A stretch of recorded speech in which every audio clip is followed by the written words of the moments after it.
Washington. The House Intelligence Committee released a redacted Democratic memorandum on Saturday countering Republican claims that top FBI and Justice Department officials had abused their powers in spying on a former Trump campaign aide. The document was intended by Democrats to offer a point-by-point refutation of what it called the transparent attempt by President Trump's allies on the committee to undermine the congressional and special counsel investigations into Russia's meddling in the 2016 presidential election and possible coordination with the Trump campaign. But the dueling accounts reflected an extraordinary struggle on the committee to try to shape public perceptions of the credibility of the nation's top law enforcement agencies.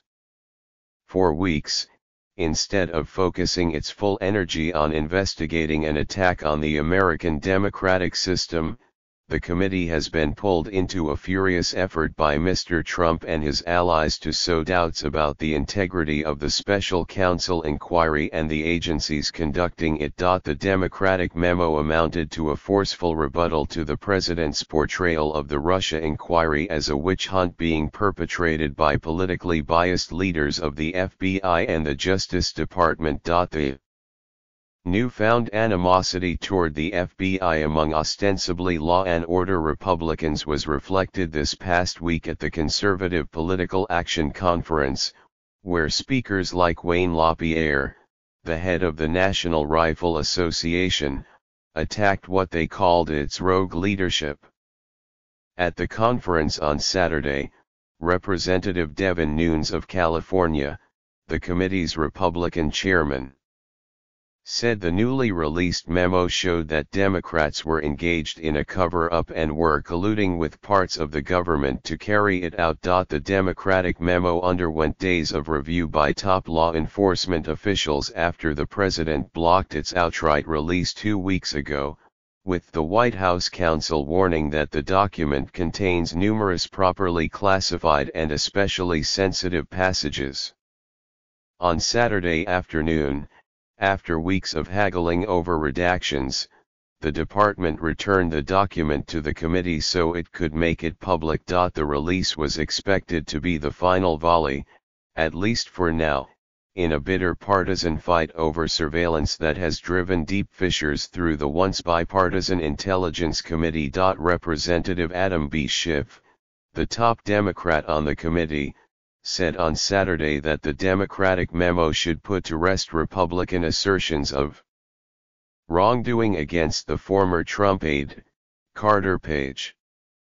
In the Foreign Intelligence Surveillance Act process, our extensive review of the initial FISA application and 3 subsequent renewals failed to uncover any evidence of illegal, unethical, or unprofessional behavior by law enforcement, and instead revealed that both the FBI and DOJ made extensive showings to justify all 4 requests, he said in a statement. Republicans, including Mr. Trump, were undeterred.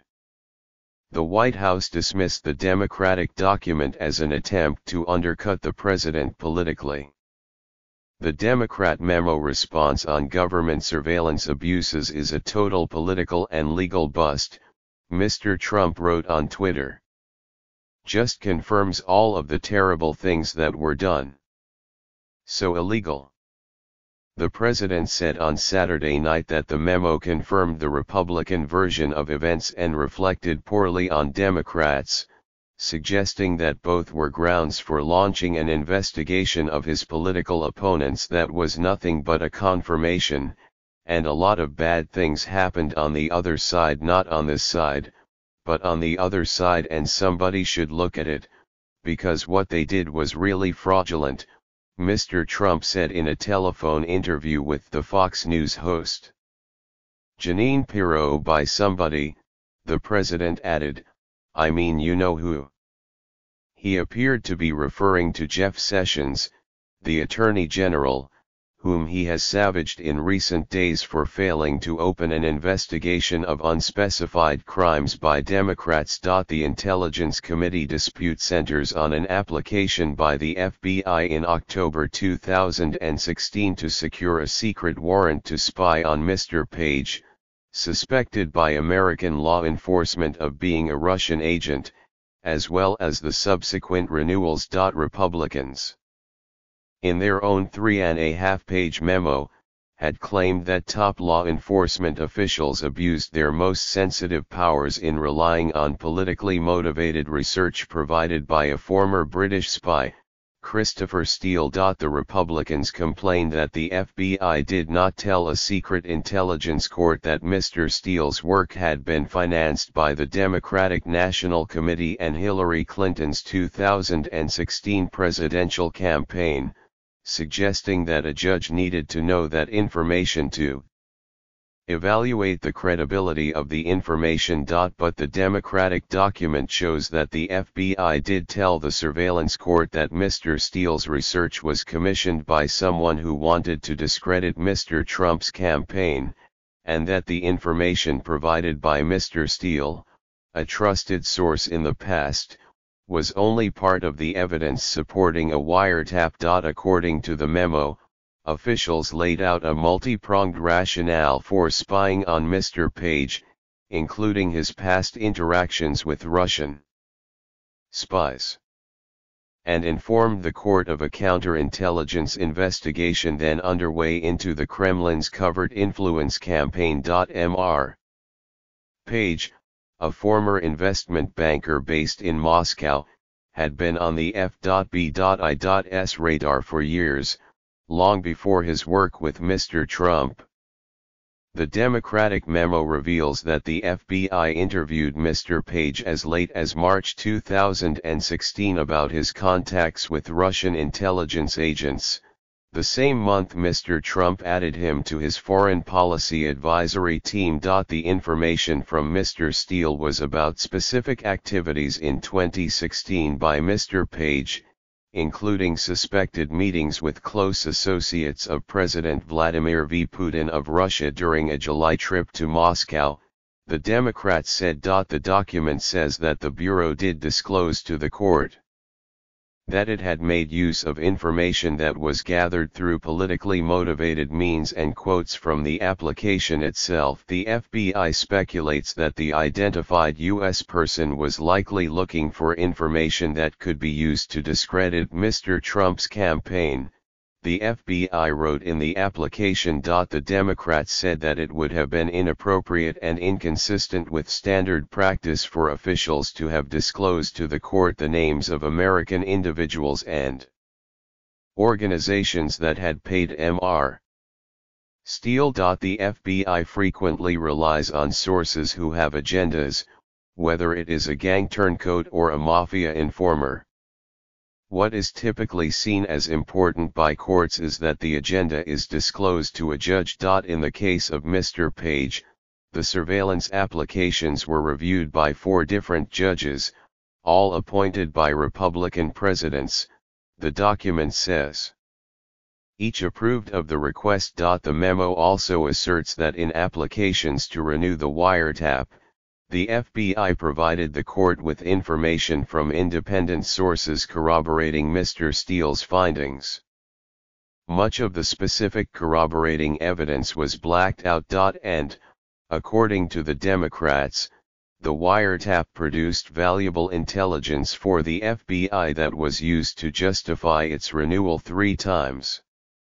The document once again offers specific examples, which were redacted by the Justice Department. The warrant application itself remains under seal, and only a handful of lawmakers from either party have seen it.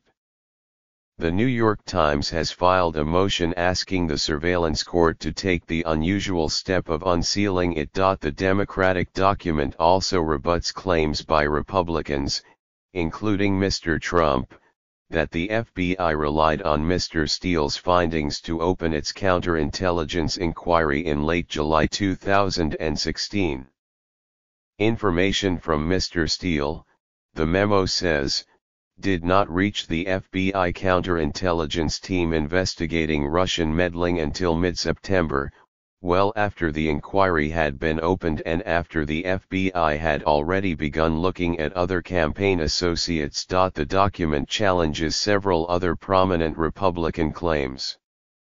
For instance, the Republican memo asserted that the FBI had presented to the court a Yahoo News article from September 2016 as corroboration of Mr. Steele's claims, despite the fact that it later emerged that Mr. Steele had been a source for it. The Democrats said that the article, and another it did not identify, was merely used to inform the court that Mr. Page had publicly denied having the meetings in Moscow. Republicans on the Intelligence Committee released a point-by-point response to the Democratic document, which they said only confirmed that the FBI had relied on politically motivated material.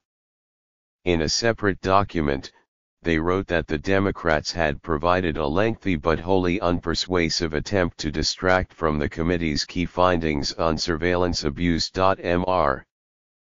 Page, in a statement, called the memo a smear campaign by Democrats that only made it more important that the underlying applications be released publicly. Democrats have insisted that Mr. Trump's deference to national security concerns in delaying the memo's release was hypocritical and politically motivated.